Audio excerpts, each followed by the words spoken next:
Hey, it's Melissa again, and we are going to talk about how to set up your Facebook page for sales. Because even though Instagram's kind of getting a foot in the door here, Facebook is where you're going to get most of your customers.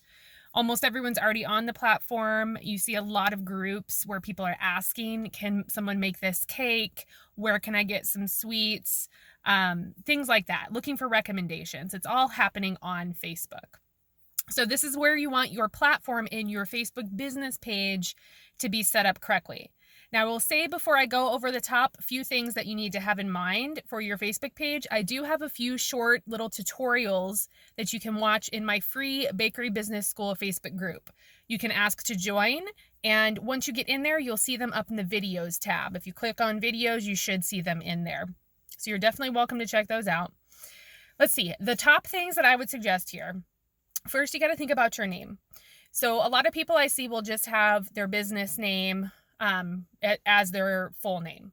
What I would suggest from a keyword and search perspective is that you simply change it to your business name dash the thing that you sell the most of or that you want to be known for if it's not already in your business name, and then another dash, and then your location, like your city and state if you're in the US. That's an example.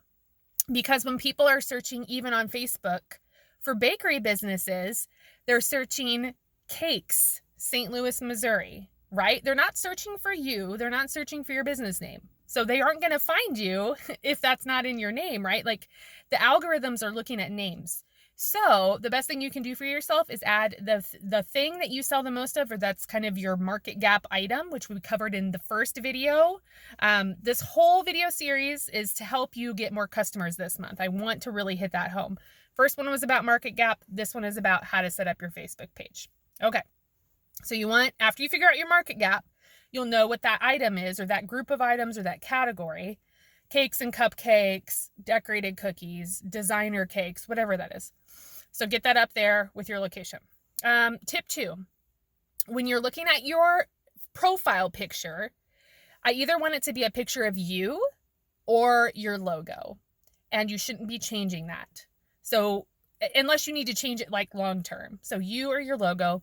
The banner, you can change that out, and I think it should be representative of what you do. So if you have some really great rectangular photos, like a dessert table, all your stuff sitting out together, like a few cakes in a row, a line of cupcakes, whatever it is that you make, that's a good banner photo. Anything rectangular shape is going to fit in there really well.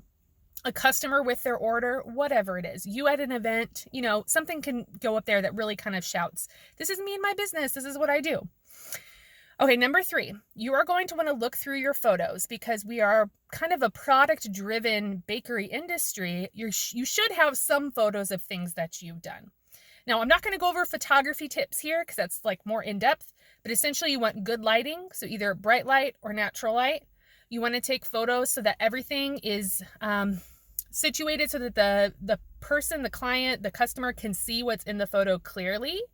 You want it to be taken in focus and not have a big, messy, dirty background. You want clean backgrounds, well-lit photos, well situated. They don't have to be like published, photos so good they can go in a magazine. It's awesome if you're good enough to do that. But you just want it to be clean and nice and bright and easy for people to see. Now, when you upload your photos, you're going to put them into albums. So don't just put all your photos up and not put them in albums. You want albums, and you want your albums to be labeled with the type of event or category that this person is looking at. So if you make cakes, you're going to have an album that's titled weddings, and it's going to be wedding cakes, right? Or you're going to have an album that's titled cupcakes, or you're going to have an album that's titled first birthday cakes, right? You want to have them all situated out so that if someone comes to your page, they don't know you, they've never talked to you before, they're like, man, I really just need like a really good first birthday cake for my kid. If they see an album, they will click on it, and then they can see all the cakes that you've made that are first birthday related. So 1, they've got ordering ideas already if they just want to order something you've already done a design. Or they know, okay, she sells this stuff. She knows what she's doing. I'm going to ask her for a quote, right? And then in your about section, this is the last thing I'm going to mention in this video. In your about section, you need to have your contact information, At least some kind of email. Some people don't like to give out their phone number online. That's okay. Give out an email, a direct way to contact you. Let them know, I'll get back to you in 24 hours, or I'll get back to you as soon as I can. Give them a little bit of information about what you offer, any kind of specialty stuff like gluten-free, keto, things like that, because sometimes that's a market gap that you can fill. So you want to make sure people can see that you offer that.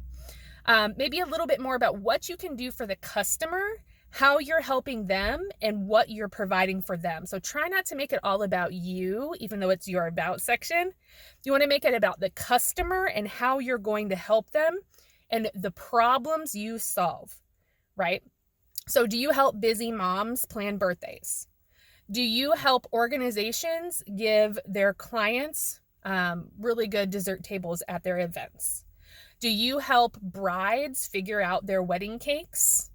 Do you help local families celebrate their birthdays in style? I mean, what is it that you do? You can just kind of think about what is your passion and word it so that you're telling them, this is the problem I'm solving for you, and this is what it's going to look like when you work with me. This is what to expect, right?